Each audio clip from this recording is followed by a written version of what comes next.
नमस्कार बंधुरा शिवली रान्नाघरे आपनादेर सकलके स्वागत। आमी शिवली आज आबार नतून एकटा रेसिपि निये चले एलाम। आजके आमी सेरकम कोनो रान्ना करछि ना, आजके आमी मसाला चा बानाबो। चलुन देखि निन किभाबे आमी चाटा बानाई। आपनारा एकबार हलो एरकम भावे चाटा बानिये खेये देखुन। आर एरकम जोदि चा खाওয়া হয় मनटा फ्रेश हये जाबे जोदि एरकम मसाला चा बानिये खाওয়া হয়। प्रथमे आमी परिमाण मतो जल देब। आमी एखाने 2 কাপ जल दिচ্ছি। আর আমি এখানে গুঁড়ো দুধে চাটা বানাবো, তার জন্য জলটা গরম হওয়ার পর হাফ কাপের মতো দুধ আমি তুলে নেব একটা বাটির মধ্যে। আর আপনারা যদি লিকুইড দুধ দিয়ে বানান তাহলে অর্ধেক জল আর অর্ধেক লিকুইড দুধ দেবেন। এখানে এক টুকরো দারচিনি, দুটো এলাচ একটু থেতো করে দিলাম, একটা তেজপাতা দিয়ে নিলাম আর 1 ইঞ্চির মতো আদা আমি গ্রেট করে দিয়ে নেব। তো এইভাবে দিয়ে নেবেন, তাহলে ভালোভাবে আপনারা থেতো করেও দিতে পারেন। তো এরকম ভাবে দিলে খুব সহজেই দেওয়া হয়ে যায়। তো আমি দিয়ে নিলাম আদাটা। এবার একটুক্ষণ ফুটিয়ে নেব। কিছুক্ষণ ফুটিয়ে নেওয়ার পর আমি চা পাতা অ্যাড করব।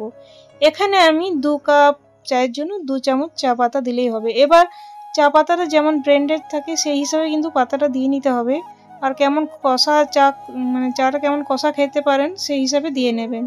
তারপর আমি ছোট চামচে 2 চামচ চিনি দিয়ে নিলাম। মিষ্টিটা যেমন খাবেন সেই হিসাবে দিয়ে নেবেন।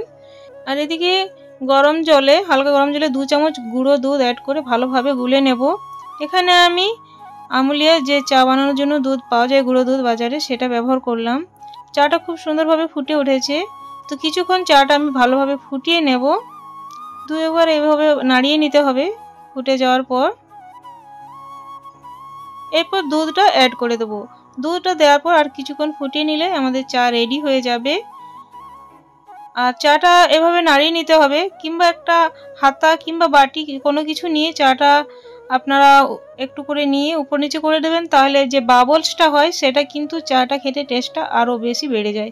বন্ধুরা, আমার এই রেসিপিটা ভালো লাগলে প্লিজ লাইক শেয়ার কমেন্ট করে সাবস্ক্রাইব করে আমার পাশে থাকবেন। পাশের দেওয়া বেলটা প্রেস করে অল করে দেবেন, তাহলে নিত্য নতুন ভিডিও বা রেসিপি সবার আগে আপনাদের কাছে পৌঁছে যাবে।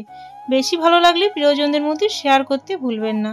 দেখুন চাটা একেবারে রেডি হয়েছে। গ্যাসটা অফ করে দেবো। এবার গ্যাসটা অফ করে আমি গরম গরম মানে কাপের মধ্যে ঢেলে নেব।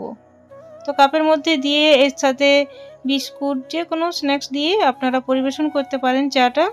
আমি এখানে বিস্কুট, নিমকি, সেও 2 রকম বিস্কুট নিয়েছি, এগুলো দিয়ে পরিবেশন করেছিলাম।